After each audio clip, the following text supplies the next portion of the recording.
May the Ruach HaKodesh, the Spirit of the living God, help us today to receive. The Jewish people are taught that the most important thing is to receive from God's Torah. And we're going to now go to week 1, day 1 of the counting of the Omer, as we are getting so close now to conclude the counting of the Omer.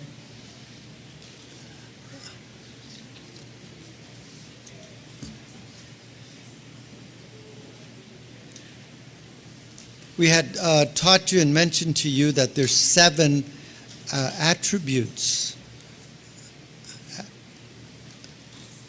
So we think in terms of 7 times 7, because 7 times 7 is 49, and he gave us the commandment to count 49 days. So there's 7 days in a week. 7 times 7 is 49. So each one of those 7 have an important relationship with our emotions. So we can call them emotional attributes that we need to deal with. And especially the Jewish people, when they came out of Egypt, they came out of hundreds of years of slavery, and they needed to deal with these emotions that we all have. And the first one of the 7 is chesed. Chesed, C-H-E-S-E-D, is about giving, and giving in the midst of pain. Because they just came out of Egypt and they're in pain, and they still have deep emotions about what took place there. And now they are put in a situation where they have to deal with their emotions. And when you come out of a bad relationship, you're dealing with deep emotions, a hurt. And so we learn that the Lord speaks to us and say we must love our enemies. That means we have to deal with our own emotions in order to, be able to do what he says we are capable of doing. Because people will hurt us. And because they were in Egypt, it wasn't just the Egyptians. They were like in a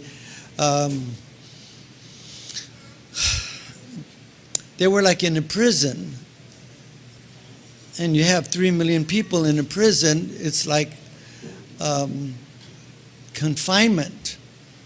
And so there is problems within their own families they're dealing with. Why didn't you say something? I couldn't say something. I'd be shot, or, whatever, And why didn't you defend me? All of this stuff that goes on, not just in the outer courts with the Egyptians, but when they come home. How do you deal with issues in the home front? So chesed is about love, giving love. So I want to talk today about chesed, or healthy love. Healthy love must always include an element of discipline, a degree of distance and respect for others as well. Because we can choke people with love, right? And if you do it, especially with growing kids and teenagers, it's like it's too much, Dad, or too much, Mom. Give me some space. So it's a degree of distance and respect for others.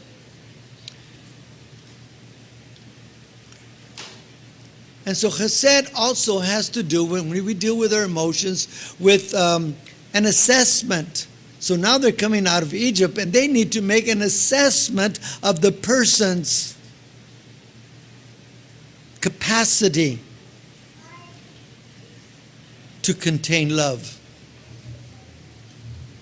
How much love can they contain?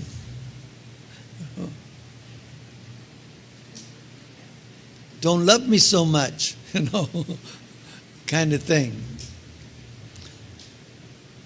So what we say about chesed or love is that love must be tempered and directed properly.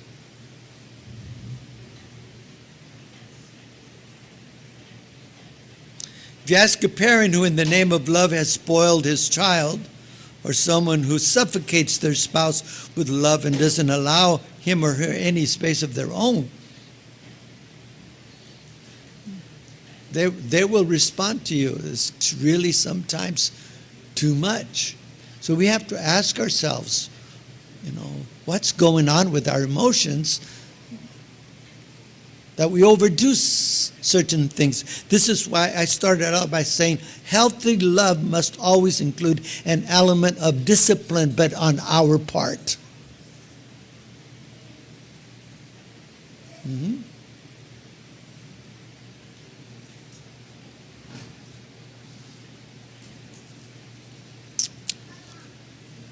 So now we have love, and we want to direct that love, right? So love with direction is necessary.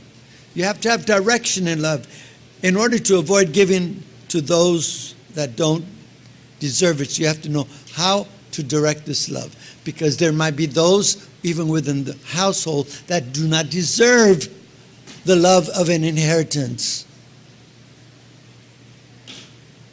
What would they do with that inheritance if they don't deserve it? They'll blow it. He says, well, we're family, we're going to give it equally. If you study the Tanakh in the Old Testament, it wasn't so. Because if a son was wicked, even though he was the first son, he would not get the inheritance. It would go to the righteous son. So this is how you direct love righteously to those that deserve it, even within our own family and household.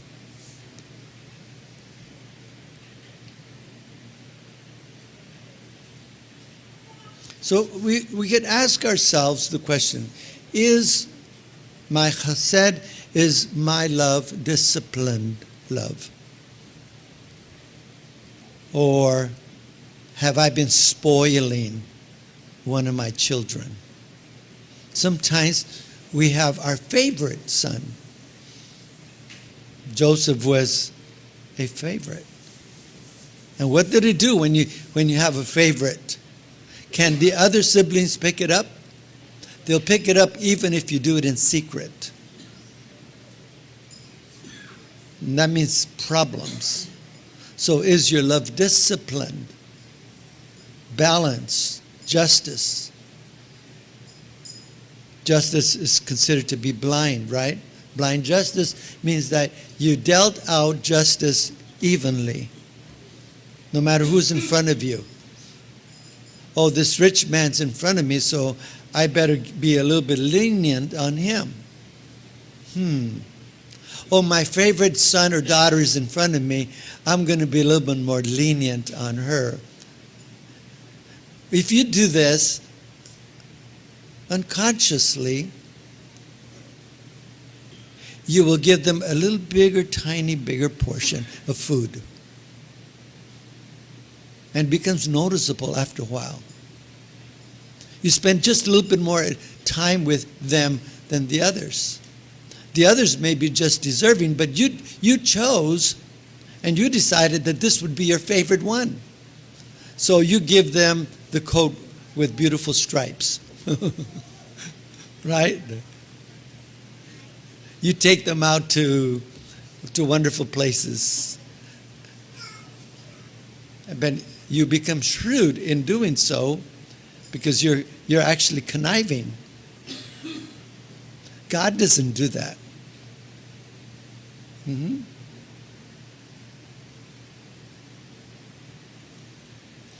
This is what was taking place in Goshen. They look within their own siblings and their own friends and their own families and their own cousins, those that could help them, and then they formed cliques and they formed groupings. And it hurts. When we do this, it hurts.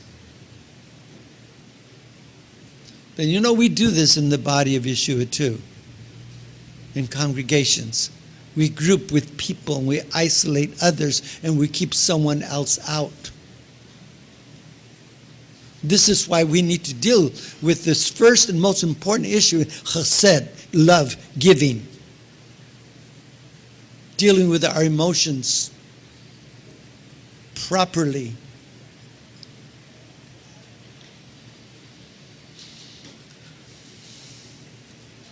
Am I hurting anyone by becoming their crutch in the name of love? What do we say to people? You can what on me? You can lean on me. Now that person knows that you are their crutch. And you can hurt people by becoming their crutch. Are you hurting anyone by becoming their crutch in the name of love? Maybe it's you that needs the love, and you're using psychology in order to get that love by getting this person to lean on you.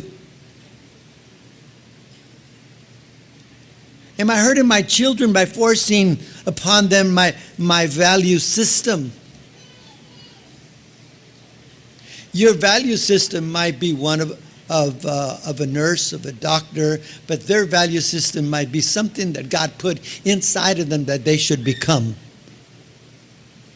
A politician, an attorney, someone that will hold high office, maybe an evangelist, a pastor, missionary.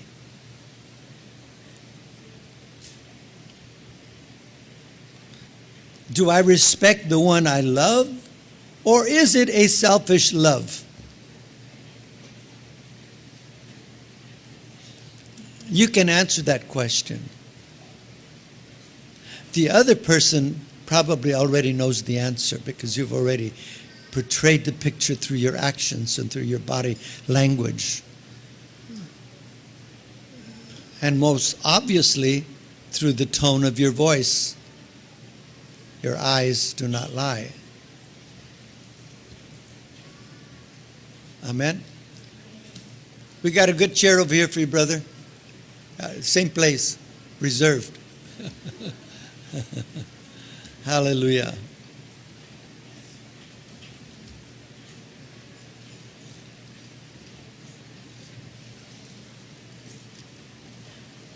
Too often parents see their children as an extension of what? Themselves. Mm-hmm. Like father, like mother, yeah.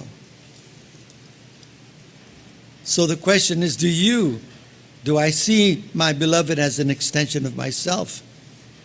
Because if I do, then I'm seeing my beloved as an extension of my needs.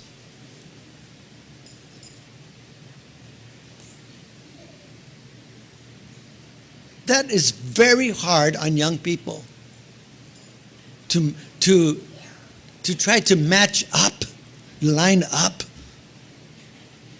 with an adult's experience and maturity and know-how in life. That kid that's growing up is under so much pressure to please.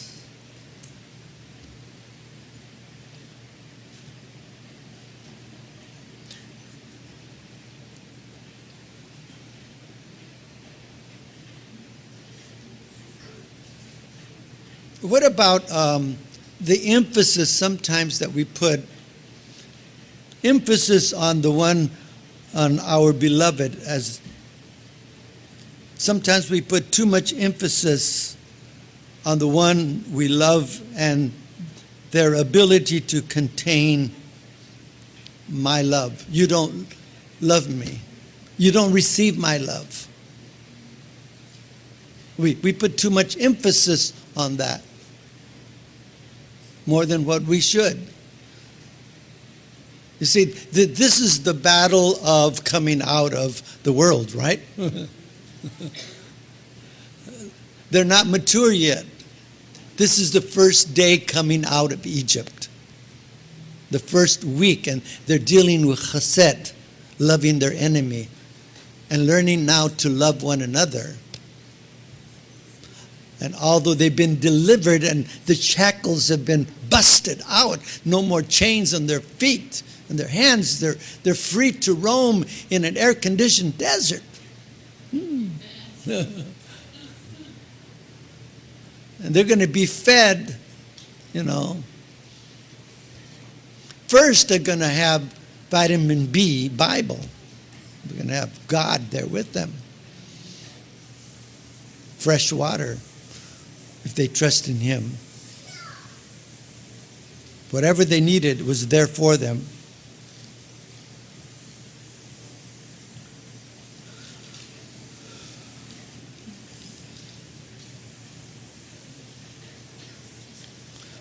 Now, why is rain a blessing? Because it doesn't fall in ice cubes? Good, huh? Why is love a blessing? Why is rain a blessing? Because it falls in drops. It doesn't fall in a flood. Floods you out, sweeps you out. Why is love a blessing? Because it comes drop by drop, calculated. That's how you should be sharing your love with the one that you love the most. Not forcing your love upon them, because if you do this, then you will never really be happy, because you want a like return. I just flooded you with the love. Well, you gave me too much. I mean, I need a little space here, How about if you give it to me in drop forms? If it's going to come in drop forms, then you have to calculate the amount of love you are releasing to that person. Okay? And that calculation should always be perfect, because if we have too much heavy rain, it can destroy the crops. It can wash away everything that's all the effort and work that was put there.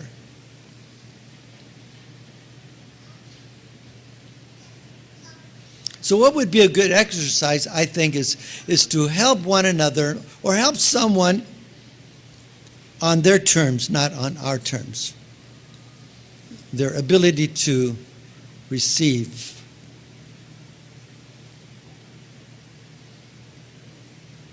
So that means you have to temper your love. You have to know how much. You have to know who is ready to receive a little bit more. That means you have to do away with favoritism. Does that all make sense? Yeah, we have to do away with all of that. And as a shepherd, I have to do that all the time. I have to know who's ready for this and who's not ready for that. Who's ready to be baptized and who is not ready to be baptized. For example, one that would not be ready to be baptized would be a child without their parents. Why? Because I could be sued if I don't talk to their parents personally. So I have to temper everything that I do. Or their parents don't talk to me. Who told you to baptize my son? Well, his aunt told me. Well, his aunt is not his mom. I'm taking you to court. And today, they'll take you to court for everything. They're looking for a reason. So when I stand here, I have to temper everything I do. And some people may not like it, why I don't use this person and why that person not being used. And they'll gossip on the outside. Why? Because they never came out of Egypt the proper way. They question Moses. Hello? If we could have this kind of balance in our hearts and our lives, we would be dynamic parents, dynamic teachers. We would have children that understand why they're being disciplined and why they're only able to have so much.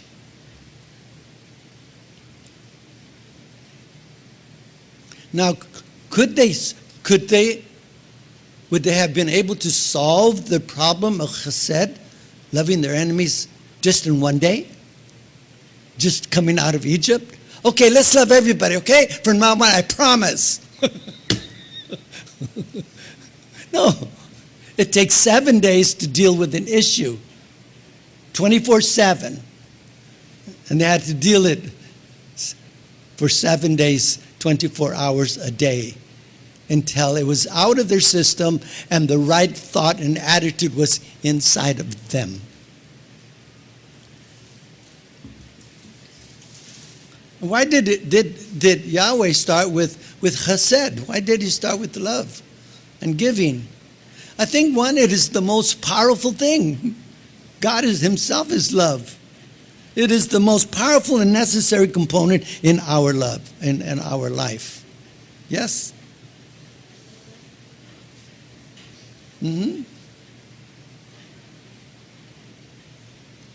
So love is both then giving and receiving.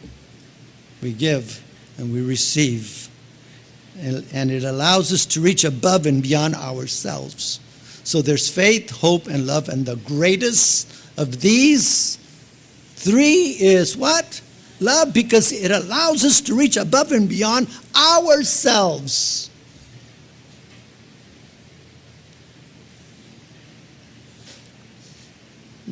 When we reach above our own self, that's when we're able to experience another person and allow that other person to become what I would say their highest reality. So what's going to happen to a plant if you overwater it? Can it become its highest reality? No, you have to know what kind of plant it is and how much water that particular plant needs, because this one is a little different.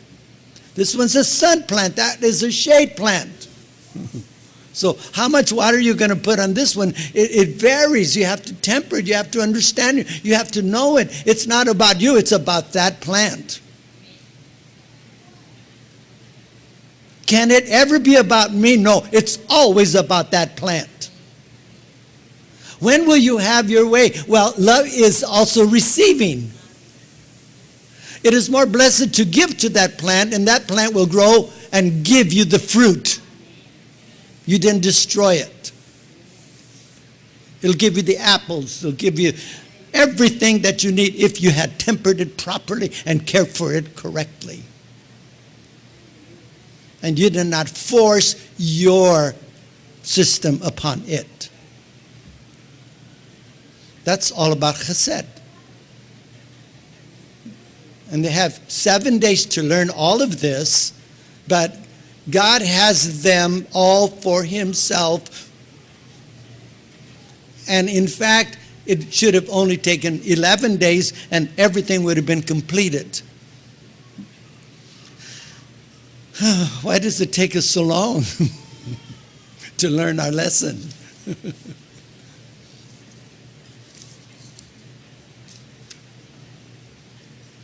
Chesed is about giving, loving, and kindness.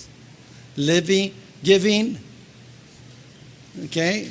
It's about giving, loving, and kindness. So we start now with day one.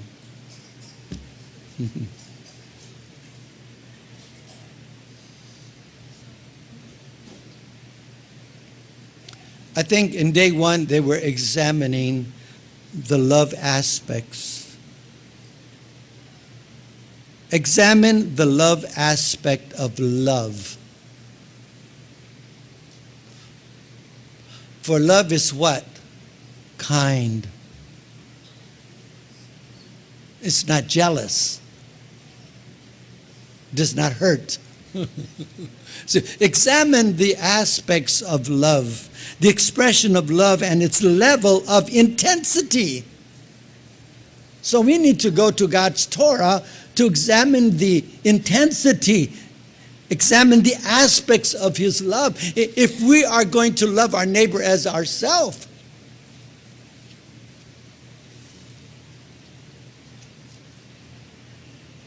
Everyone has the capacity to love in their heart. Every single one. All of us. The question is if and how we actualize and express that love. If we're going to do it. Oh, I'm going to love her because she's cute. I want her to sit next to me because she's cute. How about if she was not cute?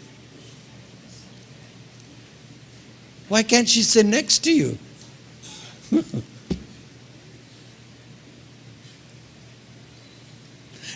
Does the one that is cute need more love? We give the cute ones more love than they need. We spoil them, in other words. Well, we need a flight attendant. She needs to be cute. Only the cute ones get to be flight attendants. Is that what God's plan was when they came out of Egypt? Only the cute ones I will stand close to? What about Down syndrome ones? Handicapped ones? What about the tongue-tied ones? They're just a little bit too heavy for me to deal with. Now, this is why you have to go back to day one. Because it's about loving your enemies in Egypt. The hardest thing to do. The ones that killed and raped and hurt and maimed and forced. To love them.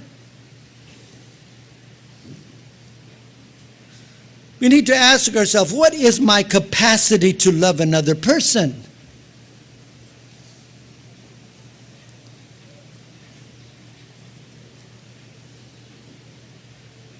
Do I have problems also in the area of giving? If you have a problem in the area of giving, you're not being blessed. It's more blessed to give. And you'll find that years will go by and you're always in the hole. You can't get out of that hole. What is the hole you're talking about? Well, nobody loves me. I always seem to be by myself. I always seem to be alone. And that carries on oftentimes to work, to job, to not having, to being in lack constantly. Years after year. I know some people that in 20 years, they're in the same position today that they were 20 years ago. They can't get the big break that they're looking for. And it's not like they're looking for the big break. They're just looking for a good, steady job. Why can't they get a good, steady job? They lose this, and they lose that, they lose their car, they lose their home, they're homeless, they're doing constantly year after year, year after year after year. It has to do with chesed to start with. They put themselves in the area of, I need more love, I need attention. I don't get enough attention. You know, that poor flower will stand there without yelling, even if you don't feed it. It waits. The amazing and wonderful thing is that we do have a Father. That although we go through the desert experience, He's got water hidden in mountains.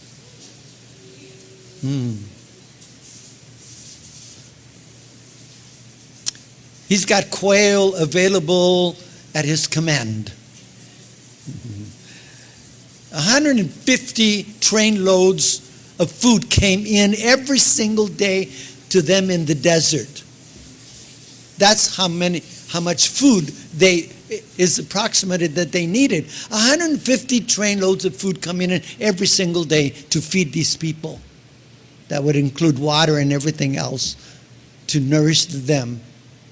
All of that was there for them.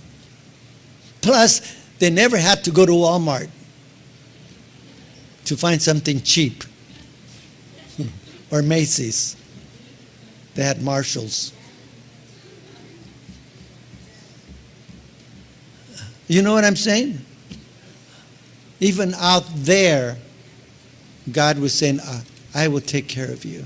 And even when they were going to go in the land, God says, you don't really need to fight these battles because, after all, my strategy is to send the who in front. The worshipers in front of the armies. That's powerful. That's intense. The worshipers are the ones that protected the armies of the living God. God's plan and strategy for you and for your family will work.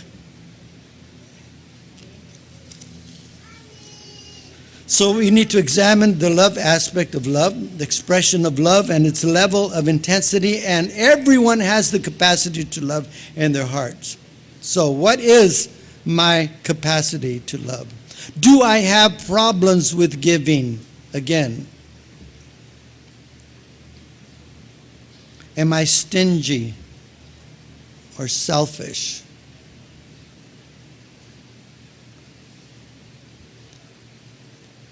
Because when they came out of Egypt, there would have been still a tendency to blame their problems on Egypt.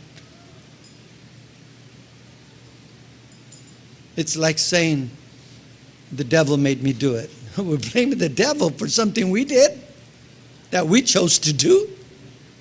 He's getting a bum rap, isn't he? You know. If the devil could just disappear, you still make the same decisions. Because we are put in a situation daily, choose ye this day whom ye shall serve. I put before you life and death. Choose life. It's our choosing.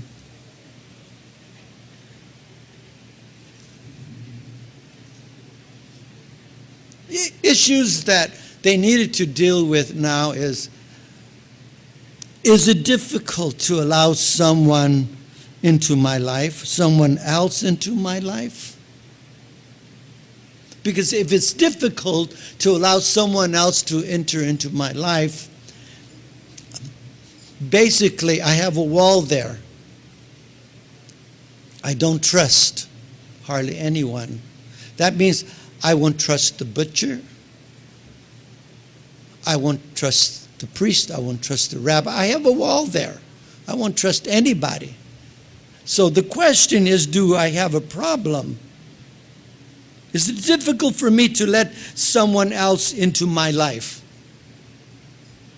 That someone else has already picked it up. Because that someone else already knows how many times you have made an effort to befriend that person. Remember last night's message? What was it about? I don't call the rabbi because he's too... Yeah, that's a real big lie right there. It's like saying, I don't call God because he's too busy. I'll only call the rabbi when we're deep into trouble. Bring me all those troubles. Why didn't you call me a little bit earlier?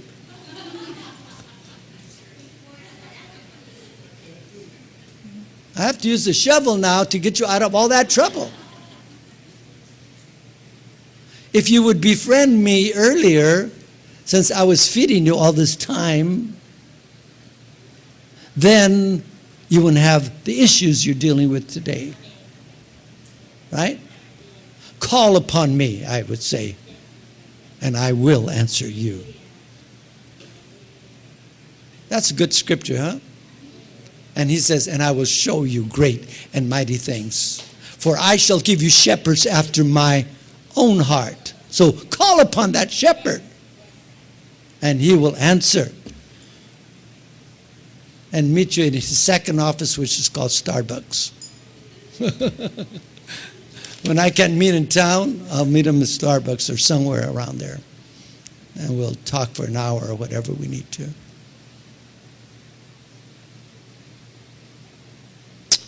But the question goes back to this point here. You didn't call because it was difficult to let someone into your life. That's the crutch. The answer is there. Not because he was too busy. This is where we face whether we really have a heart of giving. It's a heart of taking. So we have to reverse some of this and temper some of this and balance a lot of this stuff that's going on between spouses and children and family and the family of God, and get this thing in order because the promised land is close by. Amen. And we only have 49 days to get our acts together. So what are we going to do then? Well, I think I'm going to give her the silent treatment. We give each other the silent treatment. I don't hear from you. We don't hear from each other. Husbands don't hear from each other and wives don't hear from each other. Silent treatment. Is that the way to handle the problem?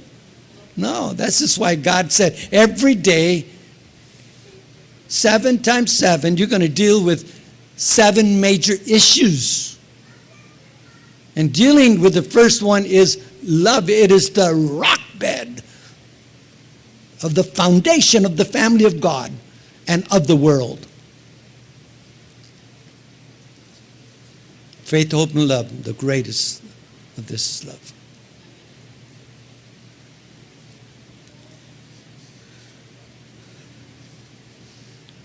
So the question is, do you have room for someone else?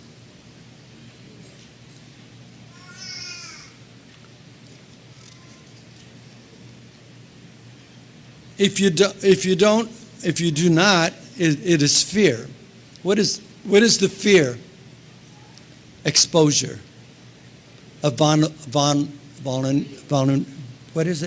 Vulnerability. It is the fear of actually opening up. Yeah. We don't want the rabbi to know what's going on here in our home. Well, you've already told me 1,000 things that are going on in your home by the way you have looked, the way you've walked, the way you've given, the way you have not. You've already said too much. You've spilled the beans. Nothing's hidden. Not if it's a shepherd after his own heart. Because the shepherd then must have a pulse of what's going on in the family of God. Do I know what's going on? Probably much more than you realize is going on. I know usually how long people will last in this work, in this ministry, and I usually know before they tell me when they're going to leave, without telling me. Most of the time they're shocked. They already know. And sometimes I says, wait a minute, hold it. Before you say anything, I know you're ready to go. Well, do you have microphones in our hall? How do you get this information? Isn't it better for us as a family to work together?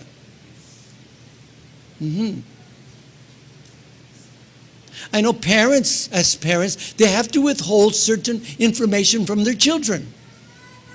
That's understandable. Just like a shepherd, I have to hold certain information within myself. Even from you, I have to hold it. Because you're not ready to receive certain information.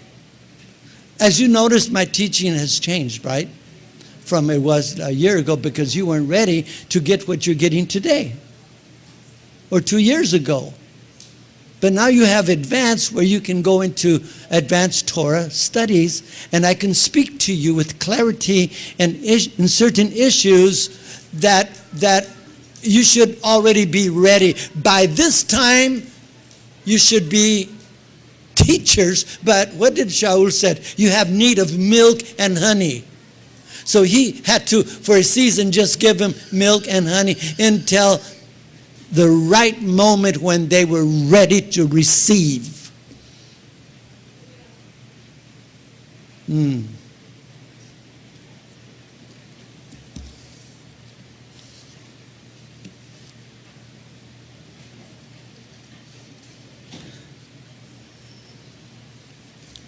A fear of opening up and getting hurt, perhaps.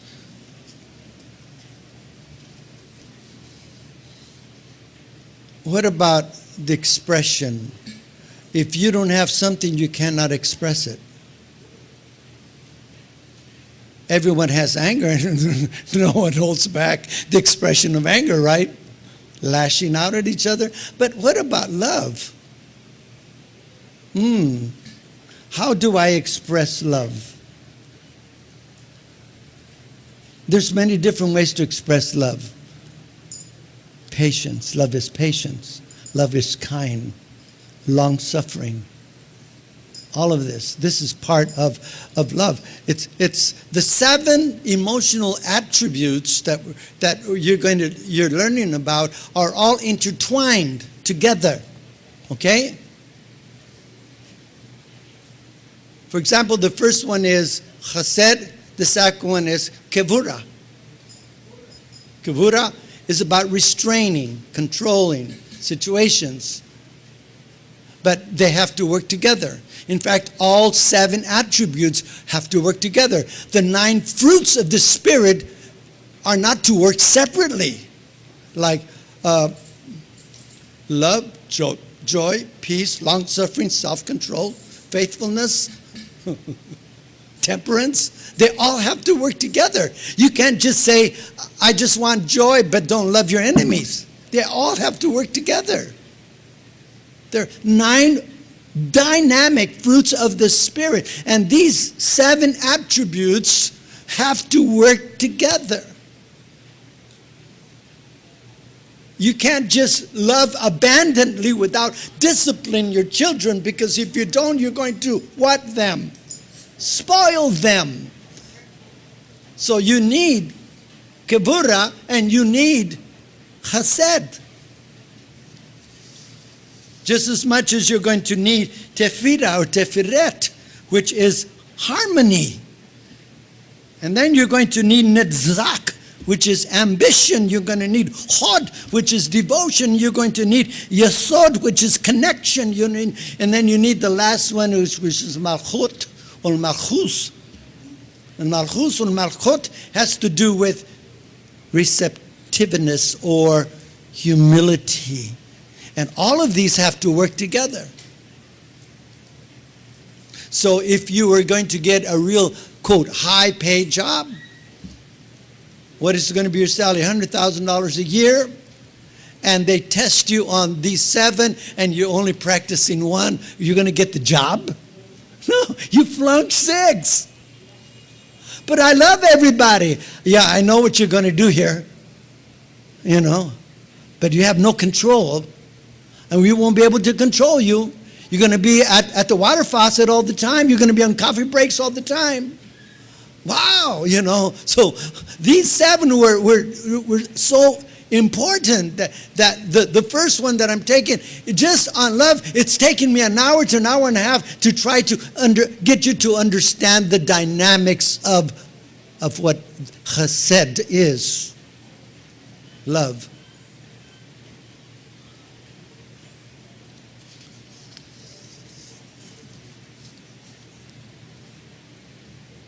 Do I withhold expressing love out of fear or reaction, or on the contrary?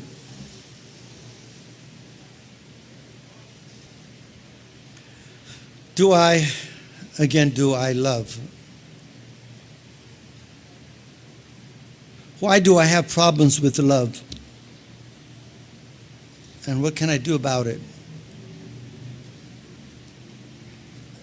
Again, does my love include the other 6 aspects? The other 6 aspects are included in chesed. Chesed. So I would say, do I have the capacity to love even someone that I don't know, a stranger, an enemy? Do I have the capacity to lend a hand to someone I don't know?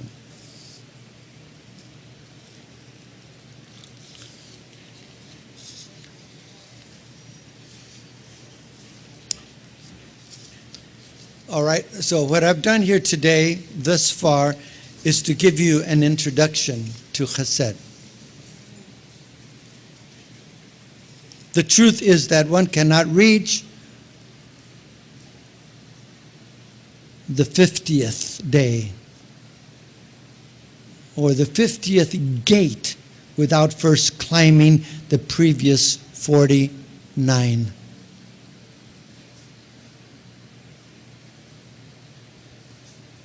And we all want Jubilee. we all want the reward, right? The 49 days represents then 49 steps, which are 49 steps of personal development. Perhaps now we reach a place where God is saying, now I'm going to take you out of the mentality of this world. Are you ready for that now? Yes. Because I'm going to bring you into a land with vineyards that you did not plant, cities that you did not build. I'm going to put you in a position of authority. Wow. It's time that we came and arrived there. Okay? There are 7 primary emotional, they're called sephirot. And again, let me just share with you, if you want to write them down. Chesed, kevurah. Write it as best as you can, so I don't have to. Okay. Teferet or teferes, or tiferetz. Natzak, chod. Yeah. Yesod, and what else? Malchut. Those are the 7. They have to do with giving, restraint, harmony, ambition, devotion, connection, receptiveness, or humility. And each one of those covers 1 week's time. And today we're covering the first week of that journey of 49 days. On the first 7 days of the Count of the Omer, we have just come out. You might say, I'm just coming out right now from this bondage that this world has had me in. Been forced to think the way they think. I'm forced to elect people into office that I really don't want them to be there. It seems like I don't have too much choices. But listen, that was the mind of Egypt. We now have to shift our thinking.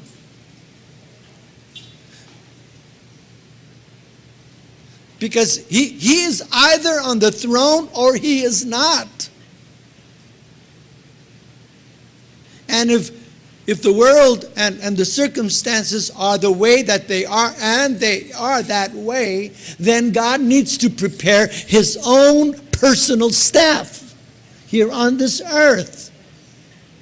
And if you're going to be his own personal staff, then We better listen to the chief, the commander-in-chief, the great I am, who is Echad, one God, one voice. My sheep hear my voice. We need to hear that voice and stop listening to the microphones that are coming from Egypt. The sound system from Egypt can still be heard. But if we can say, I no longer liveth, wow, that's the beginning, right?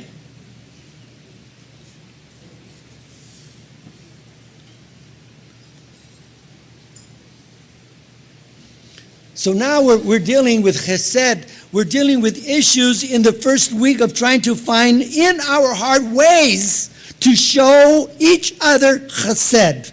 Ways to show each other chesed. Not just God, but each other as well. Because we know He's there. How do you know He's there? Well, every night I look up, He's still there. There's fire by night and cloud by day. He's still there. But what's going on down here? That is really important, because what's going on down here is preparation of only 49 days.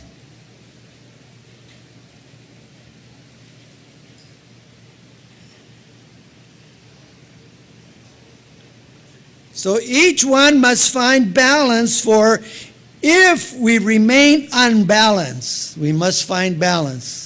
If we remain unbalanced and without a healthy dose, and that dose of healthy love must have the mix in from the other 6 emotional attributes. Okay, so we have chesed, and it can't just be love. All right?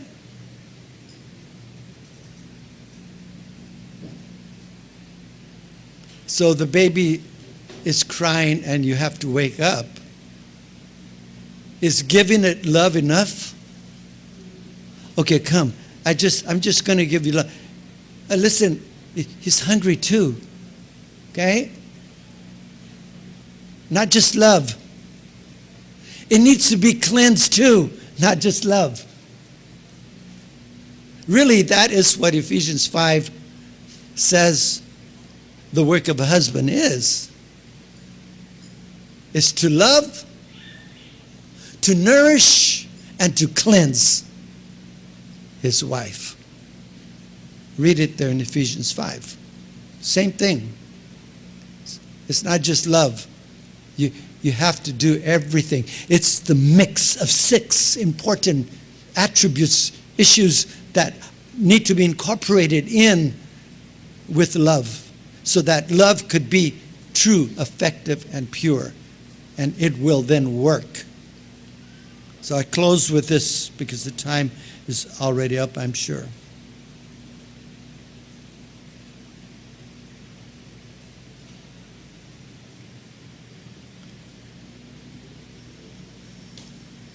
So they came out of Egypt, hundreds of years of bondage, beaten up and taken advantage of. They were, as it were, in a rat's cage. And maybe we also hurt each other because we were in that cage of mentality. But we have been set free. He whom the Son sets free is what? Free indeed. We walked out of Egypt, and not empty, but with all of its wealth. Now we're dealing with issues in this first week of trying to find our hearts and to show each other chesed, love and kindness. Can we do that? All right. Well, our time is up. I'm so sorry. But we have a good next part of our program. And those of you that are going to be baptized will be blessed. Is there any final questions on this little study that we've had here? Have you been able to digest it correctly? Did it help you? Raise your hand. All right, it helped us all. Good. Thank you so very much. And if that would be it, let's just thank him right now. Hallelujah. Abba, Father, thank you so much for this time together around your Torah, around your word. We honor you. We give you glory and praise and honor. Truly, you're a glorious, amazing, wonderful, mighty God. You're still the Prince of Shalom. Thank you for feeding our soul and giving us insight into the wonderful world of chesed, of love, of goodness, of kindness to one another. And everyone say amen. All right.